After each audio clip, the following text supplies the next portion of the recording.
হরে কৃষ্ণ বন্ধুগণ। তো আজ প্রভুর বাড়ি, যেহেতু আজকে প্রভুর বার্থডে, তো কিন্তু আমরা এখন বেরিয়ে পড়লাম। হচ্ছে দিদি, আমি অ্যান্ড বুনু যাব, সাইকেল নিয়ে যাব। কিন্তু তো আগের ভিডিওতে তোমরা দেখেছো আমি গিফট নিয়ে এসেছিলাম কিন্তু।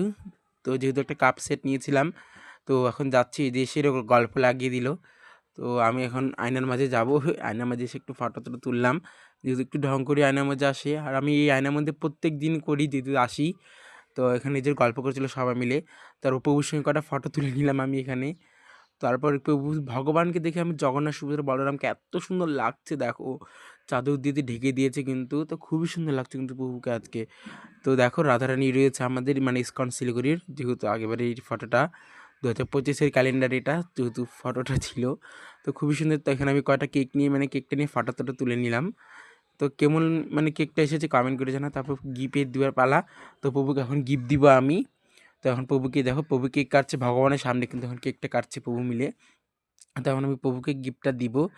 তো প্রভু সবাইকে আমাদেরকে কেক খাওয়ালো। তো দেখো প্রভু এখন কেকটা কেটে নিল কিন্তু। তো যেহেতু আজকে বার্থডে প্রভুর, তো আমি একটু গিফটটা দিয়ে দিলাম প্রভুকে। তো প্রভু বলছে থ্যাংক ইউ বললাম, তারপর একটু প্রভুকে কেক খাওয়াই দিলাম আমি।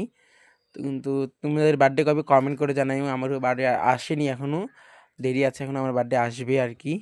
তারপর প্রভুকে যে গিফটটা দিলাম, প্রভু এখন মানে আনবক্সিং করছে দেখো। প্রভু এখানে কিন্তু গিফটটা খুলে নিচ্ছিল সুন্দর করে প্রভু এখানে। প্রভুকে বললাম মানে খারাপ পাইও না, আর দিতে পারলাম না, আগে জানলে ভালো করে নিয়ে আসতাম। তো প্রভুকে দিয়ে প্রভু অনেকটাই খুশি হয়েছে। প্রভুর একবার রিয়েকশন দেখো, কত সুন্দর লাগছে কিন্তু, খুবই সুন্দর। প্রভু খুশি হয়েছে কিন্তু, প্রভুকে বললাম, তারপর অনেকটাই খুশি হয়েছে প্রভু কিন্তু। তো আমরা ফটো টটো তুলে নিলাম কয়টা। তো এখন বাড়ি যাওয়া পালা, তো দেখাবে নিউজ ব্লগে। Tata bye.